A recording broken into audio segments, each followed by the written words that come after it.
দেখুন পিঙ্কি সুপর্ণা সুখী পরিবার থেকে আজকে কি হালচাল। আজকে কি কাল থেকে আমাদের এখানে না জল নেই, পুরো গোটা হাওড়া শহরে জল নেই।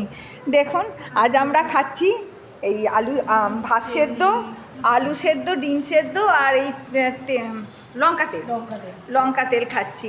আমার মামনি মোটামুটি সকাল থেকেই কাজকর্ম করেছে, ওই একটু জল ছিল ট্যাঙ্কে, সেই তুলে তুলে জামা কাপড় কেচেছি, চান করতে পারিনি। সুপর্ণাও চান করতে পারিনি, জামাটাই ছেড়ে। আর আমার কথা কি বলবো, আমি তো আমাকে দেখাতেই পাচ্ছি না, কী করে কথা বলছি আমি তাই ভাবছি যে কি করে কথা বলছি। কিচ্ছু করিনি, আমরা বসে আছি। আর এই দেখুন এখানে একটা জলের বোতল কেনা হয়েছিল, এই জলের বোতল দিয়ে এই টুকটাক চলছে। এখানে ওই ট্যাঙ্ক থেকে একটু জল ছিল, সেই জল তুলে এনে চলছে, বাসন কোসন সব পড়ে আছে, এইসব ব্যাপার।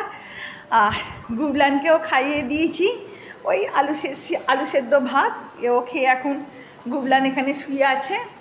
আর টমা ওই আলু সেদ্ধ ভাত ডিম সেদ্ধ খেয়ে বসে আছে। আর টমা কী করেছে জানেন, কানের মধ্যে জল ঢালছে, ওর বোতল থেকে নিয়ে কানের মধ্যে জল ঢালছে। আর কিছু বললে মুখের ভাষা হয়েছে যা। এই কানে জল ঢেলেছিস? কোন কানে জল ঢেলেছিস? ওইখানে। কেমন লাগছে কানে জল ঢেলে? শুধু করতে শিখেছি ঠিক আছে। জানেন দেখুন চারদিকটা না কেমন যেন শুকনো খটখট করছে আমাদের এখানে, জল নেই কাল থেকে। কি অবস্থা, কি হালচাল আমাদের এখানটা, যেন শুকনো খটখট করছে, জানি না কখন আসবে।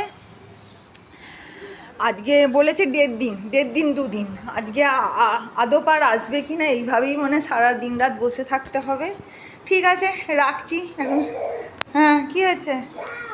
যা, সুপর্ণা এখন খাওয়া দাওয়া করছে, আমার তো খেতেই ভয় পাচ্ছে, কিন্তু একটা ওষুধ খেতে হবে, তাই জন্য খাবো এক মুঠো, একদম না খেলেই ভালো হতো।